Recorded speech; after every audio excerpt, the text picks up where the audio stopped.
warahmatullahi wabarakatuh. Halo anak-anak soleh dan soleha, apa kabar nih semuanya? Semoga kita semua selalu dalam lindungan Allah Subhanahu wa Ta'ala. Amin.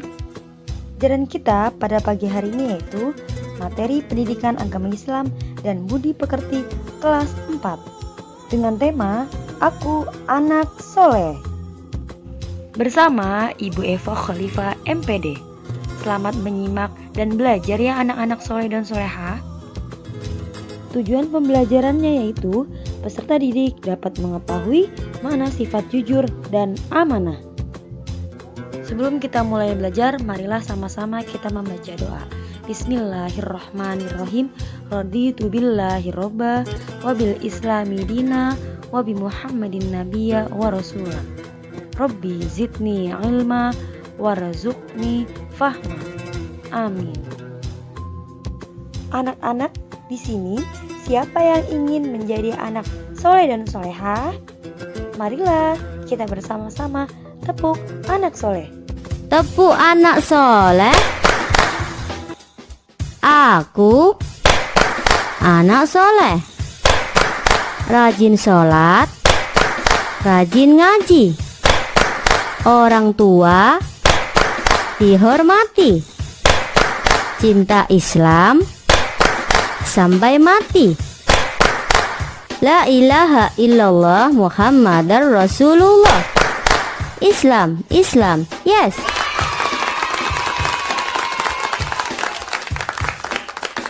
Anak-anak, siapa di antara kalian yang mau jadi anak soleh? Semoga kalian semua menjadi anak soleh dan soleha. Kenapa? Karena menjadi anak soleh dan soleha memiliki banyak keuntungan. Di antaranya yaitu 1. Disayang, dicintai, diridhoi oleh orang tua.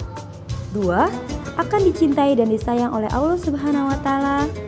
3. Insya Allah doa-doa kita akan mudah dikabulkan oleh Allah. Dan yang keempat yaitu banyak rezeki. Amin amin ya robbal alamin.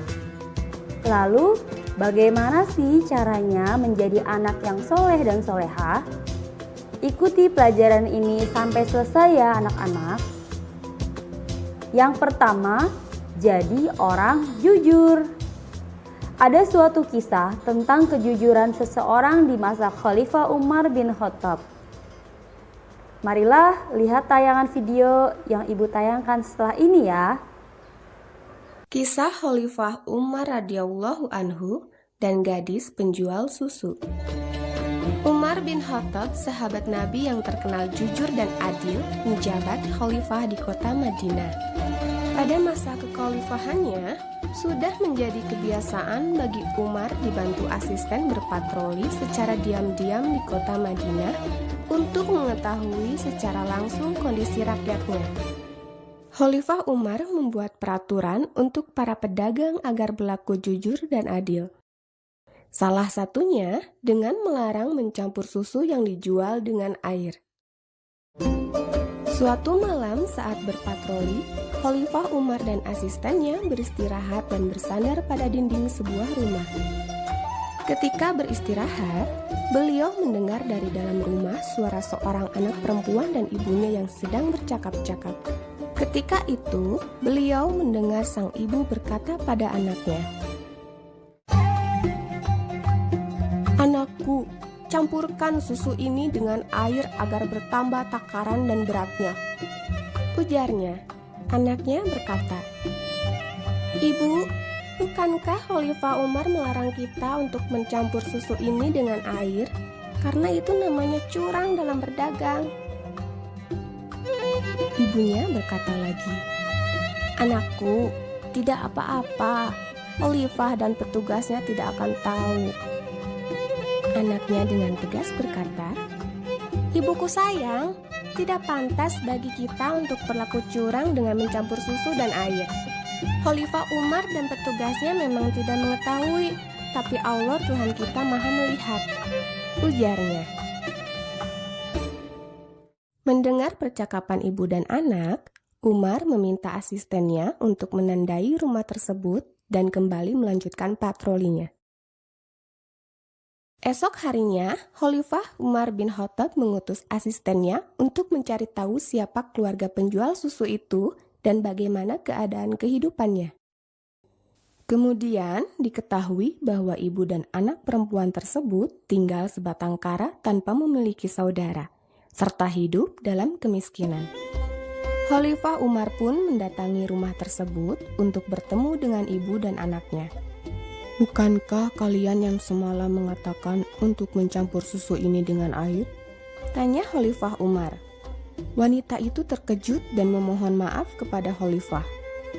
"Ampuni saya, wahai Amirul Mukminin," ucap ibu tersebut. Khalifah Umar memaafkan kesalahan wanita tersebut, dan karena kekaguman akan kejujuran anak perempuan tersebut, Khalifah Umar bermaksud untuk menikahkan Asim dengan anak perempuan tersebut. Kelak dari keturunan mereka akan lahir seorang putra yang bernama Umar bin Abdul Aziz, merupakan khalifah besar berikutnya yang berhasil membawa Islam menuju kejayaan. Pesan moral. Nah, adik-adik sekalian, cerita tadi mengajarkan kepada kita untuk selalu berlaku jujur dan adil dalam keadaan apapun. Karena kejujuran akan membawa keberkahan dari Allah Subhanahu wa Ta'ala. Dan Allah juga Maha melihat perbuatan kita, baik yang dilakukan secara sembunyi-sembunyi ataupun terang-terangan.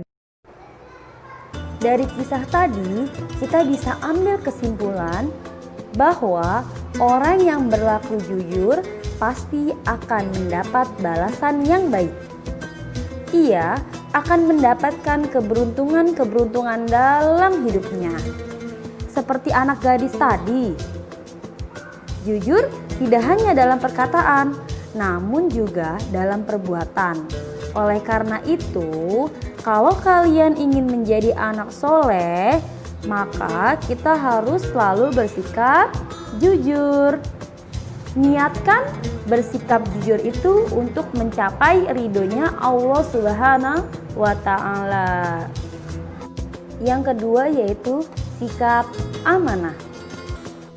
Anak-anak soleh dan solehah, Nabi Muhammad SAW berdagang bersama pamannya ke negeri Sam sejak usianya masih sangat kecil, yaitu sejak usia 12 tahun. Dalam berdagang, Nabi Muhammad SAW sangat amanah atau terpercaya sehingga beliau mendapat gelar Al-Amin yang artinya dapat dipercaya. Sebagai umatnya, kita harus meneladani perilaku beliau. Bagaimana caranya? 1. Rajin belajar. 2. Rajin mengerjakan tugas. 3. Menjaga nama baik orang tua. Dan yang terakhir, menjaga nama baik guru dan sekolah. Baiklah anak-anak yang soleh dan solehah, cukup sampai di sini materi kita tentang sikap jujur dan amanah. Semoga kita semua dapat menerapkan dalam kehidupan kita sehari-hari. Sebelum kita akhiri pelajaran, marilah sama-sama kita membaca doa penutup majelis. Bismillahirrahmanirrahim. Subhanakallahumma wa bihamdika asyhadu an la ilaha illa anta astaghfiruka wa atubu ilaik. Semoga bermanfaat yang kita pelajari pada hari ini. Tetap jaga kesehatan di rumah. Wassalamualaikum warahmatullahi wabarakatuh.